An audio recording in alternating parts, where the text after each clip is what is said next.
Selamat pagi untuk semuanya. Selamat pagi yang ada di rumah dimanapun kita berada, Tuhan Yesus memberkati kita. Iya, saudara, hari ini saya akan selama bulan September ini, Bapak Ibu,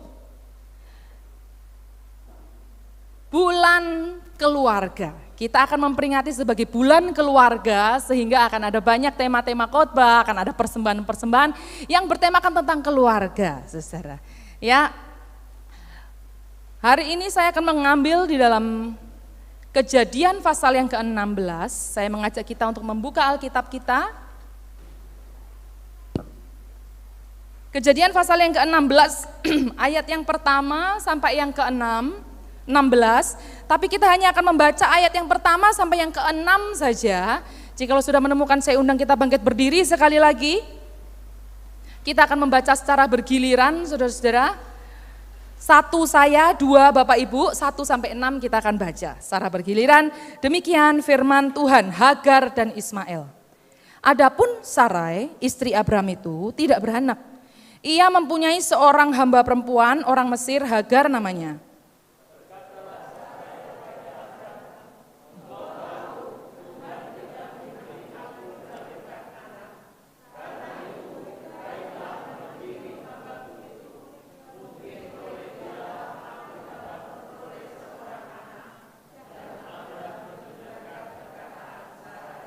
Jadi Sarai istri Abraham itu mengambil Hagar hambanya orang Mesir itu, yakni ketika Abram telah 10 tahun tinggal di tanah Kanaan. Lalu memberikannya kepada Abram suaminya untuk menjadi istrinya.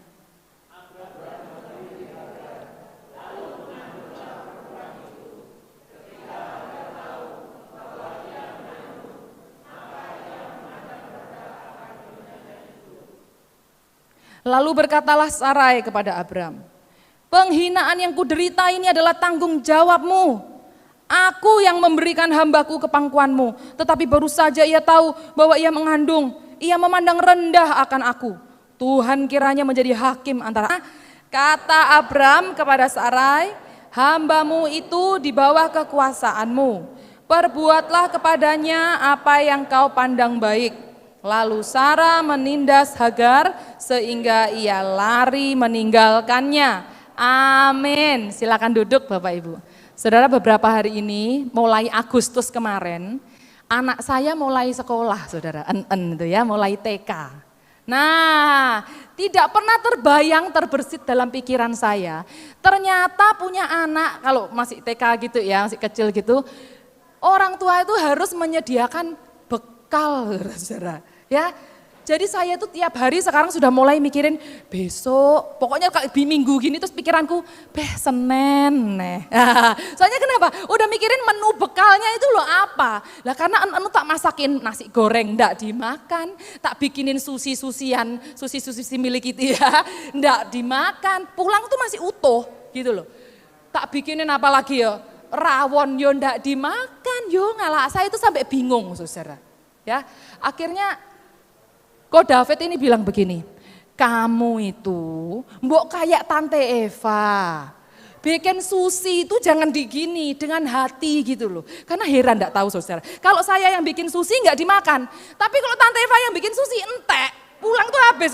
Iki asine nek opo nih tuh Tante Eva iki, apa nek muncrat-muncrat dari Roh Kudus gitu, mungkin itu yang membuat rasanya jadi nikmat. Nah, makanya saudara tanya resep sama Tante Eva, ketika saudara praktekkan di rumah, rasanya tetap beda, ya toh? Soalnya nggak ada, iya, ngono. Kamu tuh mbok koyok Tante Eva, ngono loh. Tante Eva itu gini loh, pinter. Atau kamu kayak temenmu itu loh, dia itu temenmu tuh pernah bikinin bekal ini buat anaknya bisa. Nanti kasih snacknya itu mbok kamu tuh kayak itu, gitu loh. Yalah koko, dibanding-bandingke terus. Jadi saya habis itu dia ngomong terus dia kan pergi sambil memandang punggungnya menjauh dari saya. Saya cuman bisa nyanyi, wong kok ngene kok dibanding-banding ke mas. Saing-saing ke yo mesti. Ya lah saudara-saudara lah ya toh kakek dangdutan ya toh. Dibandingnya karo Tante Eva yo kalah toh mas. Berharap engkau mengerti, di hati ini hanya ada Pak Jokowi, ya betul Pak Jokowi. Kaya raya itu sekarang, siapa itu namanya ya? Farel, lo si sawer saudara-saudara. Ngambilnya dari dompetku lagi. Wah, kamu. Saudara-saudara, di mana sih keluarga di dunia ini itu yang nggak ada masalah? Ya enggak, cuman masalah gitu aja jadi perselisihan. Aku tuh sukanya enggak terlalu suka dingin, dia tuh suka dingin. Jadi AC di kamar tuh mati hidup. Tapi lah aku kademen kok, kok kademen, panas. Kayak ini tadi, ini barusan nih makanya dia nyalakan AC. Karena aku kademen dia sumuk, nah bingung toh saudara. Ada di sini keluarga yang enggak ada masalah? Mungkin ada bojoku tuh ya, suamiku tuh ya, dia itu wis pokoknya. Aku tuh pengen suami yang sempurna. Oh boleh saudara. Kalau saudara pengen suami yang sempurna, bisa. Berarti saudara nunggu nanti suami Anda itu bahagia dulu bersama Bapak. Nanti Bapak akan memberikan tubuh kemuliaan kepadanya, menjauhkan dia dari segala dosa. Disitulah Anda mendapat suami Anda sempurna. Berarti kalau saudara ingin suami yang sempurna, saudara berarti pengen suaminya cepet. Enggak mati loh, modar, siapa tuh ngomong modar ya. Pengen orang tua yang sempurna, anak yang sempurna berarti pengen cepet. Nah, selama hidup enggak mungkin ada keluarga yang sempurna. Pasti ada masalah, betul ya saudara ya. Bahkan deretan Alkitab, coba saudara lihat. Keluarga di Alkitab, mana yang tidak pernah punya masalah? Siapa? Yang bisa menyebutkan 3 aja, tak berangkatkan ke Hong Kong sekarang ya. Saudara di TKV. Tidak ada. Semua keluarga pasti menghadapi yang namanya persoalan. Baik juga dalam keluarga di rumah maupun keluarga di gereja. Sebagai satu tubuh Kristus, kita keluarga juga pasti ada yang namanya persoalan. Sehingga itu menjadi normal saudara. Tapi kita perlu ingat, normal bukan berarti wajar. Apalagi sampai dibiarkan. Wes gak apa-apa lah namanya wong lanang yo senengane yo ngopi. Ngopi kalau senengane yo senengane wong lanang yo ngono. Wong wedok itu senengane yo cerewet ngomeli, belonjo ndak karu-karuan ya toh. Tadinya lihat Shopee itu cuma mau beli susu. Tapi lama-lama kelamaan lihat yang dibeli bukan susu malah nah, ya itu pengalaman ya Ci. Ya. Saudara-saudara, kerikil-kerikil kecil itu kalau dibiarkan itu bisa bahaya. Itu sebabnya firman Tuhan hari ini mengingatkan kita, ciptakanlah kerukunan. Mazmur itu lo ngomong, lihat dari Sion, Bukit Sion turun ke kepala Harun, ya lagunya? Boleh Harun ke jenggot dan ke bawah, itu loh. Ingat ya gimana sih lagunya? Kan itu bukan dari kepala Harun ke jenggot, stop. Enggak kan? Ini kepala, jenggot, jubah sampai kaki, betul ya saudara? Itu artinya apa sih? Ini bicara berkat Tuhan, itu meleleh tiada henti. Saudara rindu berkat Tuhan meleleh dalam keluargamu? Amin. Ciptakan kerukunan, karena di mana ada kerukunan ada, di situ berkat Tuhan tersedia. Nah hari ini kita mau belajar gimana. Wong masalah dalam keluarga itu tidak mungkin bisa terelakkan. Terus mau menciptakan kerukunan itu loh gimana? Iya, mari kita belajar dari keluarga Abraham hari ini saudara. Abram, Sarah, Hagar. Ternyata mereka juga penuh sekali dengan persoalan dalam keluarga. Yuk kita lihat ya, bagaimana caranya. Yang pertama ialah jadikan Tuhan pemimpin keluarga. Saya bacakan ayat kedua. Mas, Sarah ngomong, engkau tahu Mas, Tuhan gak memberi aku anak. Nah ini aku punya gundik, Hagar namanya. Jadilah istri, pakai jadi istrimu. Siapa tahu melalui Hagar bisa dapat anak. Dan saudara pada masa kuno memang kita tahu ya, kalau memberikan gundik kepada suami itu nggak apa-apa, nggak masalah karena istrinya mandor itu nggak apa-apa. Dan nanti anak yang dilahirkan oleh gundik itu secara legal oleh hukum itu menjadi anak si nyonya. Jadi bahkan Hagar itu tidak punya hak loh terhadap anaknya, padahal itu dilahirkan sama dia. Nah makanya Mas, ya ambillah ini sebagai gundikmu. Saya tanya saudara, ketika Sarah kasih usul gitu sama suaminya, Sarah doa dulu enggak sama Tuhan? Hah? Enggak ya? Nah kok cilakanya Abram, ketika dia diterima usul dari istrinya, Abram gimana? Gitu kira-kira lah ya. iya dek, oh iya seneng lah ya toh. Lah timbang diomeli ae laki-laki itu kan kadang timbang diomeli, ya wes ben cepet saudara. Ya, Abraham mengiyakan tawarannya si istri. Sekarang saya tanya, ketika Abraham mengiyakan, dia tanya dulu enggak sama Tuhan? Abraham? Enggak, saudara-saudara, enggak tanya. Padahal saudara perhatikan, ini kan pasal 16. Pasal 15, saudara cuman mundur satu pasal. Itu Tuhan tuh lagi remind sama mengingatkan. Kamu bakalan punya anak seperti bintang, seperti pasir. Ya, pasal 15 ya, pasal 15. Pasal 16 loh.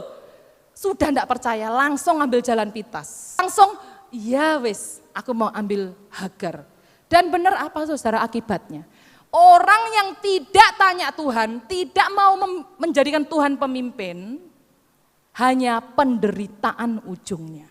Loh benar, ketika Hagar dicatat Alkitab kan, Hagar tahu hamil, apa yang diperbuat Hagar? Dia merendahkan nyonyanya. Wah nyonya kamu itu mandel, gak bisa punya anak. Nah aku ini loh seger, ya kan. Direndahkan Sarah, susah saudara, direndahin sama selir ya dan ceritanya, susah hatinya. Nah dia juga mau susah sendiri, dia ngomelin suaminya. Mas, Pah atau apa ya misalnya, yang gitu kali. Papa Abraham, aku ini loh direndahkan tuh sama wanita budak itu. Lah Abraham tuh tiap hari diomeli, bapak-bapak kalau diomeli istrinya happy ya, amin. Nah biasanya yang happy itu saking happynya memilih nongkrong di kopi-kopi ya itu kan akhirnya nongkrong, makanya saudara lihat di tempat kopi nongkrong itu banyak kan bapak-bapak atau ya karena itu menghindari yang begitu saudara. Jadi lihat hasil orang yang tidak tanya Tuhan hanya penderitaan semata-mata. Lalu kan Abraham, kamu tuh lo ngapa tuh ngomeli aku bentine pagi siang ngomel terus toh mah. Wes gini loh, itu kan Hagar budakmu. Ya kamu perbuatlah, dia karep-karepmu wong itu budakmu toh mah.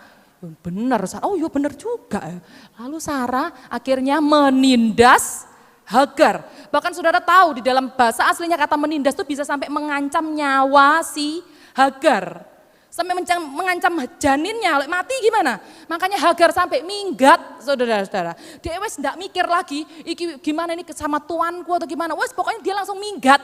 Pokoknya menjauhi penindasan dulu, dia cari. Saya mau tanya, orang tuh kalau minggat, tanya dulu sama Tuhan enggak ya? Tuhan permisi, ini saya kok enggak kuat, saya tak minggat ya Tuhan. Nah, tanya dulu, tidak. Apa yang didapat Hagar? Penderitaan semata-mata.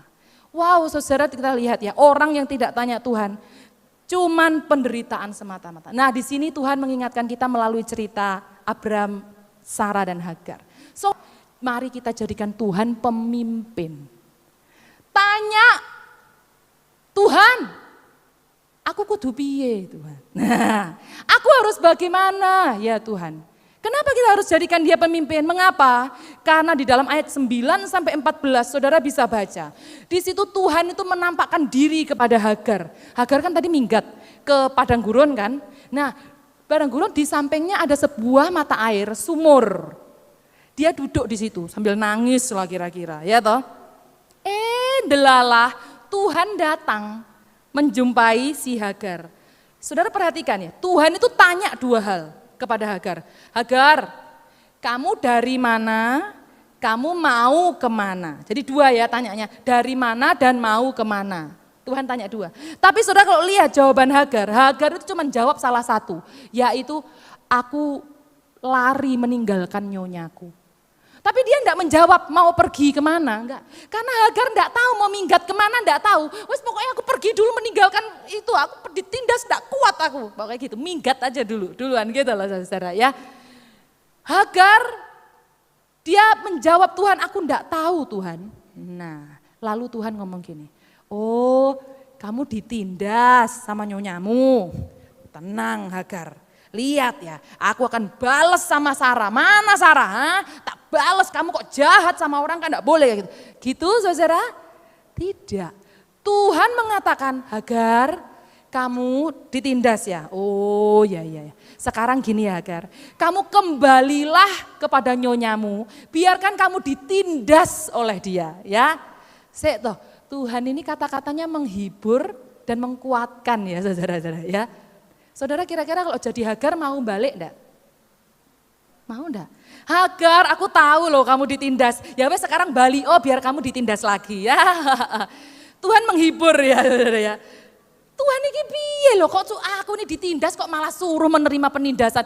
Tuhan ini loh. Iya seolah-olah kok jawaban Tuhan tuh kadang enggak sesuai dengan kehendak kita. Ya enggak? Tapi dari peristiwa Hagar kita tahu dia setelah diomongin gitu, pulang loh.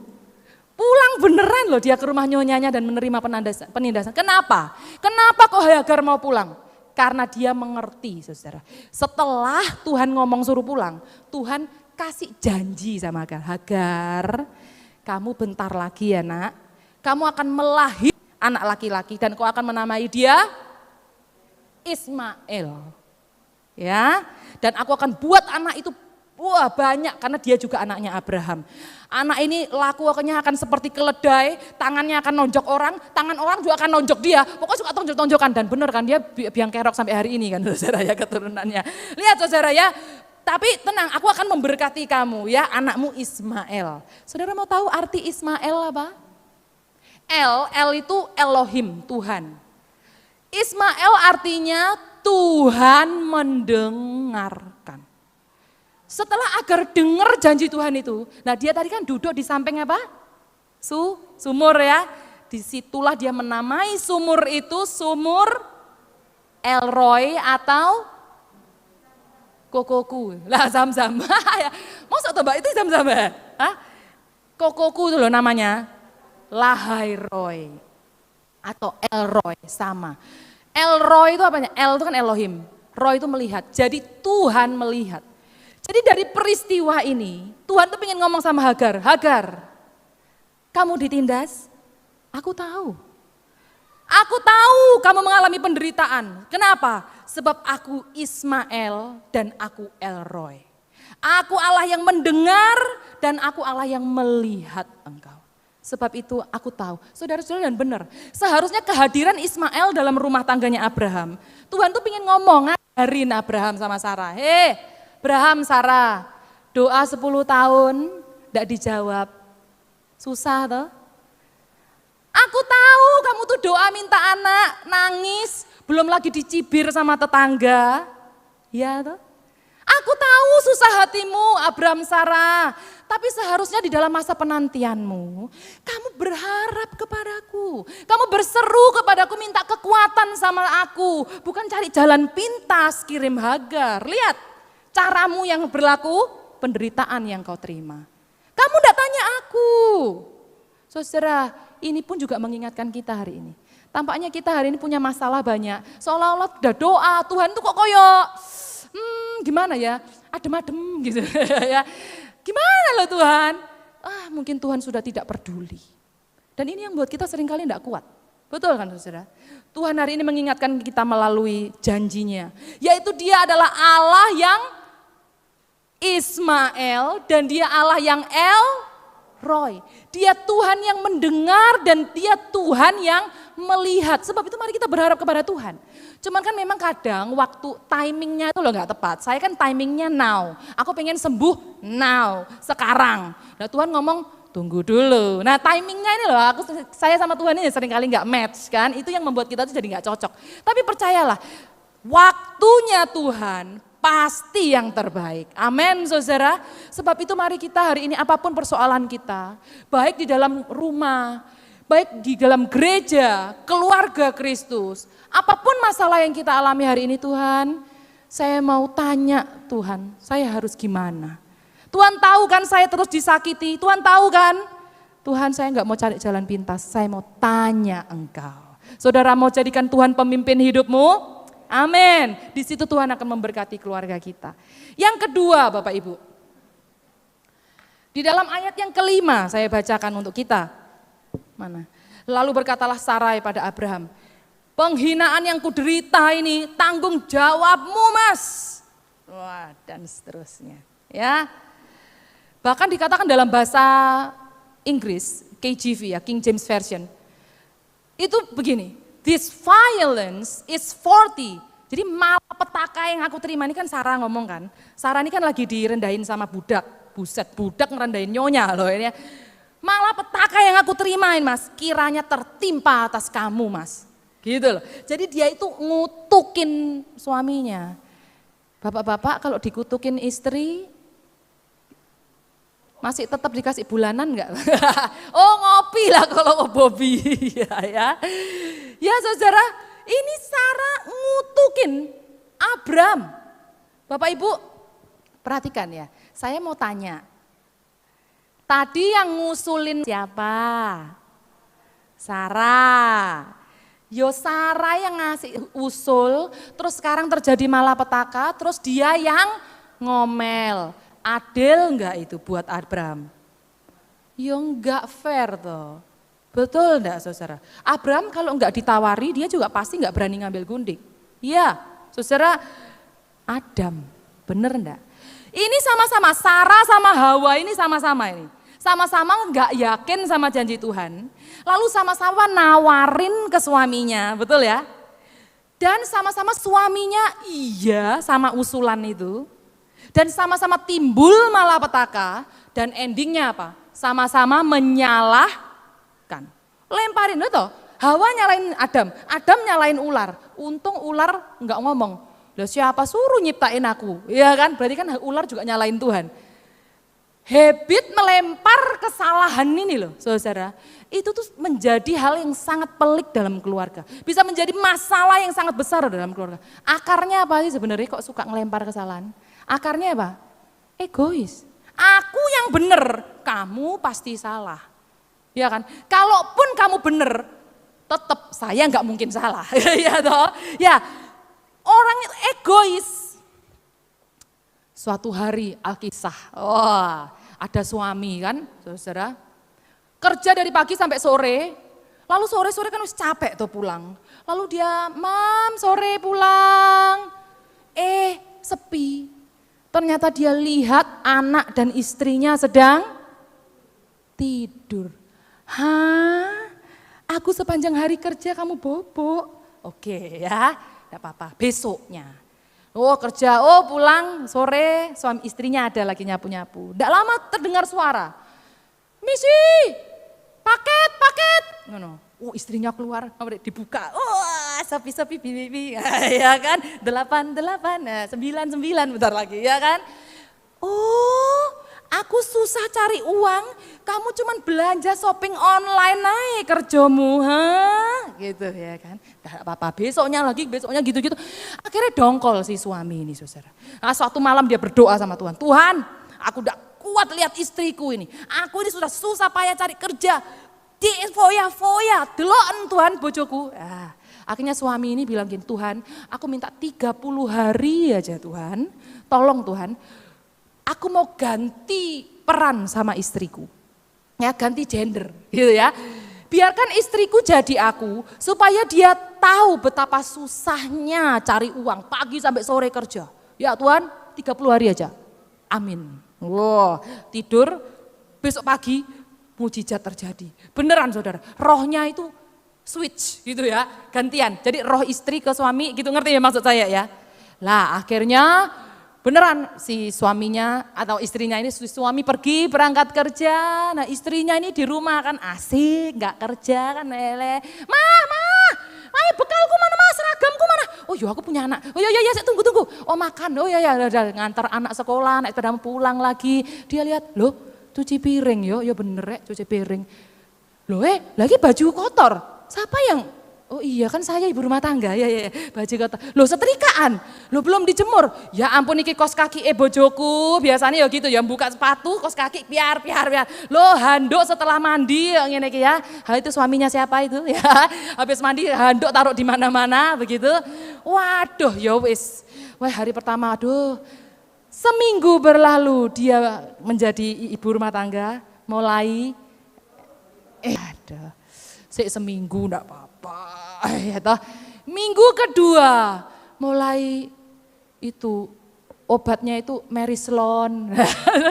Saya tahu itu obat itu karena saya kena vertigo, saudara. Enggak enak kena vertigo. Minggu ketiga, mulai mual-mual apa mungkin ya masuk angin, keroan gitu saudara. Minggu keempat wes bener dia akhirnya selesai. Tuhan sudah selesai. Waktu saya 30 hari selesai, enggak kuat aku Tuhan. Wes mending aku jadi si suami. Aku kerja dari pagi sampai sore, wes enggak apa-apa Tuhan. Daripada aku jadi ibu rumah tangga, ternyata susah. Enggak sanggup aku ngurus anak lek muntah lagi. Wes enggak sanggup. Wes aku tak jadi suami lagi Tuhan. Makasih ya Tuhan. Amin. Didengar sama malaikat. Terus malaikat gini. Oh, sudah? Mau ganti lagi ya? Oh, boleh. Tapi tunggu 9 bulan ke depan ya. Karena kamu hamil.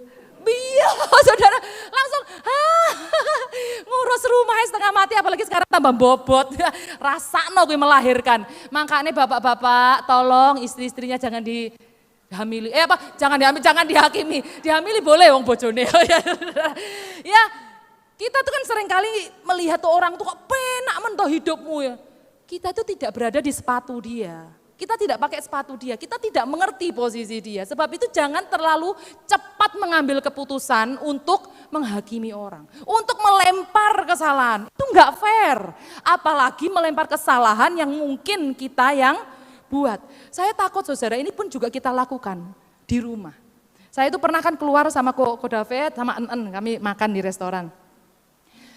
Mau makan apa? Mau es krim apa spaghetti? Es krim mama, es krim spaghetti, spaghetti apa es krim?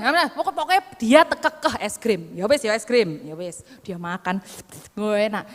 Tibalah makanan saya datang, spaghetti panas-panas. Saya makan di depan nah langsung dia ngomong apa saudara? Mah, es krimnya nggak enak, buat mama aja, aku mau spaghetti mah. Gitu kan, lalu datanglah Ko David mungkin dari toilet atau gimana dulu. Langsung saya lapor, "Pah, anakmu loh." Kelihatan selalu mengingini milik orang lain. Ya kan, pelin-pelan dengan pilihannya. Tuhan, tadi aku kan harus ngomong gitu. Terus saudara mau tahu jawaban Ko David apa? Nggak popo. Bagus lah enggak popo, Mbak. Ko David ngomong gini. Sama kayak kamu. Ya. Soalnya biasa saudara, saya kalau keluar sama Ko David berdua gitu kan, ditanya, "Bu, mau minum apa?" Teh tawar panas. Oh, soalnya selain sehat juga, nah itu kira itulah tujuannya ya.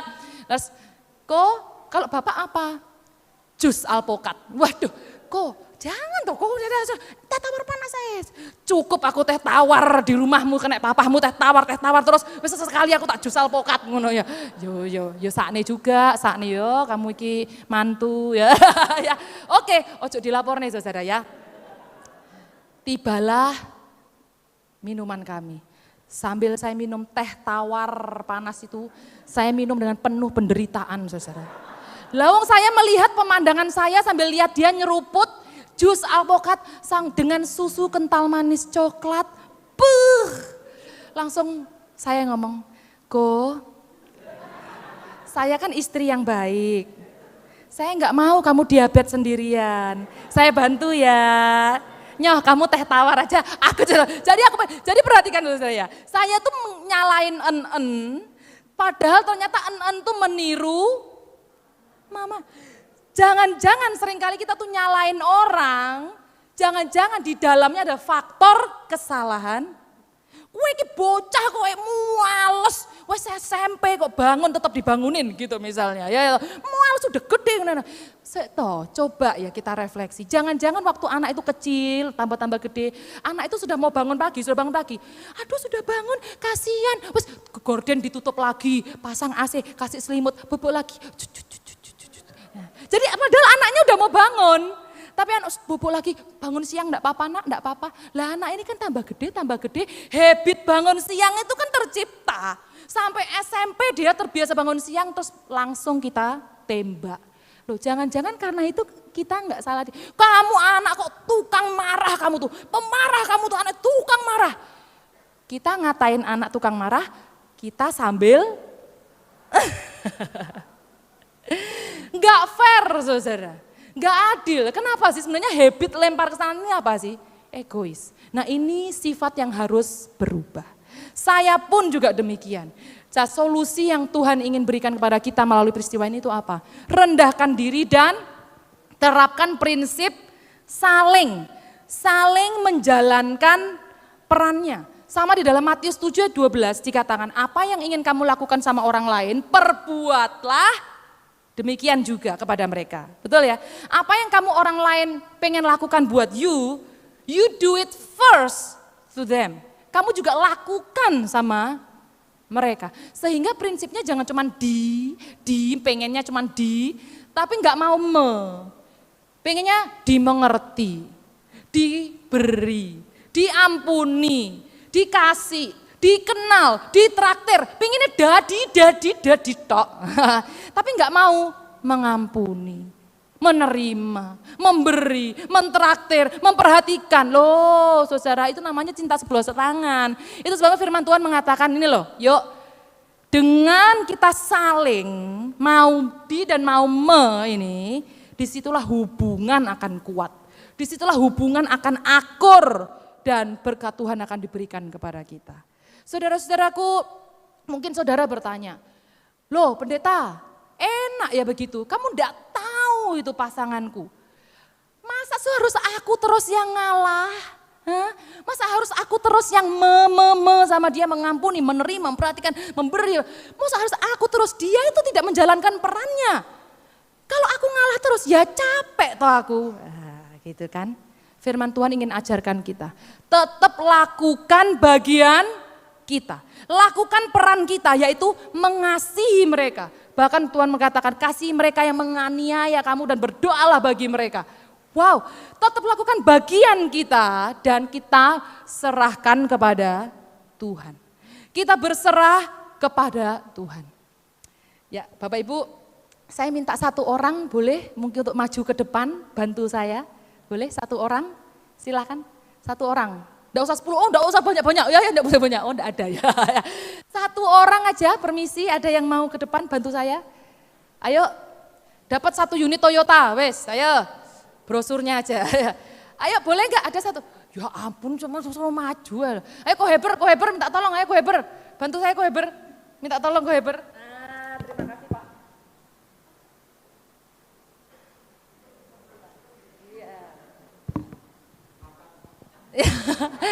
Lomba makan sampah. Enggak ya. Ini adalah sampah penggambaran. Ini adalah hujatan-hujatan orang yang menganiaya hidup saya. Agak depan Pak, supaya di foto kelihatan. Ini adalah penggambaran demikian. Dan silakan Bapak Heber dengan tiada hentinya Pak. Dan tanpa ragu-ragu dengan segenap tenaga Anda, lempari saya Pak. Ya. Saya toh Pak, saya toh. Semangat iki Pak Dene, waduh. Kan kok dicegat sampai bose loh. Ya, ayo mari Pak silakan. Ini adalah lambang orang. Ayo Pak, lempari dengan tiada henti Pak ya. Ini. Pak, ini orang apa gosipin saya, orang ngatain saya, ini orang utang sama saya tapi dia pura-pura lupa, ya toh. Ini di sini juga dia tuh ngata-ngatain saya, pokoknya ini menyakiti hati saya. Dia selingkuhin saya, dia KDRT sama saya. Dia tuh menghina saya terus ya loh lama-lama dikasih. Makasih ya Pak, baik sekali ini. Sudah ya. Saudara-saudara, ini kan sampah. Ya toh, saya tanya, ada yang Bapak Ibu koleksi sampah di rumah? Mama, tusuk gigi baru tak pakai, jangan dibuang. Loh kenapa? Buat cium-cium. Ada yang begitu, kan gila nih saudara. Sampah itu bukan disimpan, tapi dibuang ke kakinya Tuhan. Amin saudara-saudara.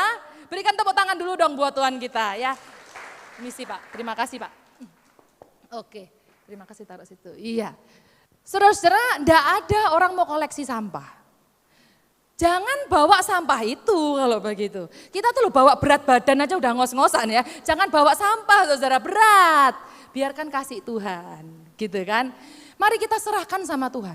Kalaupun pasangan kita tuh sudah mengasihi ya, terus memperhatikan, tapi dia terus menghujani kita dengan perbuatan-perbuatan yang menyakiti kita. Lakukan peran kita. Kita tetap mengasihi dia. Wah enak no jadi dia. Enak no kalau gitu dia. Serahin sama Tuhan. Karena ada tertulis, pembalasan adalah hakku. Tuhan ngomong. Biar aku yang ngurus main-main sama orang itu. Orang itu mau aku peluk, mau aku cium pakai kaki gitu kan kira-kira. Mau aku apa-apa yang mau aku hajar, aku pukul. Oh itu urusanku. Urusanmu Ruce mengikut aku. Itu kata Tuhan sama Petrus loh. Sama Tuhan, ya kan? Urusanmu Ruce ikut aku. Tetap lakukan firman Tuhan. Maka engkau akan lihat di situ kemenangan demi kemenangan Tuhan akan membuat kita melihat di depan mata kita sendiri. Ya saudara, Tuhan, pengalaman seperti ini harus menjadi pengalaman yang pernah kita rasakan. Ditolong Tuhan itu loh, kita bukannya tidak bisa bales. Masa aku tidak bisa bales ke Heber tadi? Bisa, nahan itu kan, wah. Tapi di situ Tuhan akan turun tangan. Ketika kita angkat tangan, Tuhan turun tangan membela kita. Amin saudara. Dari sini firman Tuhan mengingatkan kita ya saudara. Sekalipun susah, kenapa sih? Susah Tuhan, susah. Sehari 2 hari boleh. Tahunan ini seperti ini, orang tuaku enggak mau ngerti, mungkin pasanganku dan lain sebagainya. Orang-orang di gereja juga fake, palsu. Pernah ya saudara? Ini saya lihat sendiri, 2 ibu-ibu. Kamu enggak tahu, si A itu loh, tasnya itu loh, palsu. Tapi dia pede bawanya, si A. Delala, si A itu tiba-tiba mendatangi mereka berdua. Dan saudara mau tahu apa yang terjadi dengan 2 wajah ibu-ibu ini? Terjadi mujizat saudara ya. Langsung, wah Jeng, waduh tasnya bagus, beli di mana ini? Wah ini pasti, ini asli pasti ya. Nah, kok iso loh? Berarti begini loh, sekarang kita tuh pengen orang itu masuk ke dalam gereja. Ayo kamu tuh loh kok nggak ke gereja, kamu tuh kok nggak nyalain orang. Nah kalau aku jadi orang itu, ya males aku ke gereja. Koncone model kayak kamu. Kasih yang kalian berikan itu palsu, munafik, tidak tulus. Ya males aku melok persekutuanmu. Bener enggak? Tapi itu di negeri yang jauh sana, ya enggak ya. Saudara, semuanya tulus, amin. Demikian, sehingga jangan kita buru-buru salahin kamu tuh loh kok enggak mau ikut Kristen, enggak ikut aku gitu misalnya. Kenapa? Ya kan Kristen apa? Iya kan saudara. Jadilah terang, jadilah garam. Dengan sendirinya orang itu akan Tuhan gerakkan jadi anak Tuhan. Saudaraku, sulit memang. Tapi Tuhan memberikan kita satu janji ini. Di dalam Matius pasal yang ke-7 ayat ke-14. Tuhan mengatakan, lebarlah jalan menuju. Ini lagu lebar dan sempit itu loh. Sekolah minggu lagi ya. Lebarlah jalan menuju kebinasaan. Tetapi sempitlah jalan menuju kehidupan. Hari ini saudara mungkin sedang mengalami jalan yang sangat sempit. Kerja harus jujur. Di rumah itu kita mungkin gak terima dengan perlakuan dalam pihak anggota keluarga. Tapi kita tetap pilih lakukan firman, itu kan sesak. Gak pengenku kan ninju, ngaku ditinju. Pengenku kan bales, aku kan pengen selingkuh. Emang cuma lu yang bisa selingkuh? Ya kan, cerai aja, jalan pintas, minggat, bunuh diri, dan lain sebagainya. Enggak, hari ini engkau sudah berada di jalan yang tepat, saudara. Jalan sesak yang hari ini engkau pilih, lakukan firman Tuhan. Itu berujung pada kehidupan yang Tuhan beri. Baik kehidupan kekal nanti, juga kehidupan di dalam dunia ini. Sehingga tidak mustahil, Bapak Ibu, pasanganmu yang sulit, Tuhan sanggup ubahkan. Anakmu yang sulit Tuhan sanggup pulihkan. Amin saudara. Keluarga, komunitas gereja gini Tuhan pulihkan menjadi komunitas yang kuat di dalam Tuhan dan jadi berkat. Saudara, tidak ada yang mustahil, sebab itu serahkan sama Tuhan. Tuhan, engkaulah pemimpin hidupku, keluargaku, gerejaku. Aku mau senantiasa tanya sama Tuhan. Dan selain sama Tuhan, lakukan juga sama sesama. Vertikal dan horizontal. Sekalipun aku dikecewakan, aku mau tetap mengasihi. Sekalipun aku disalahkan, dirugikan, aku mau tetap mengampuni, menerima seperti Tuhan terima saya. Saudara rindu berkat Tuhan dicurahkan dalam keluargamu? Amin.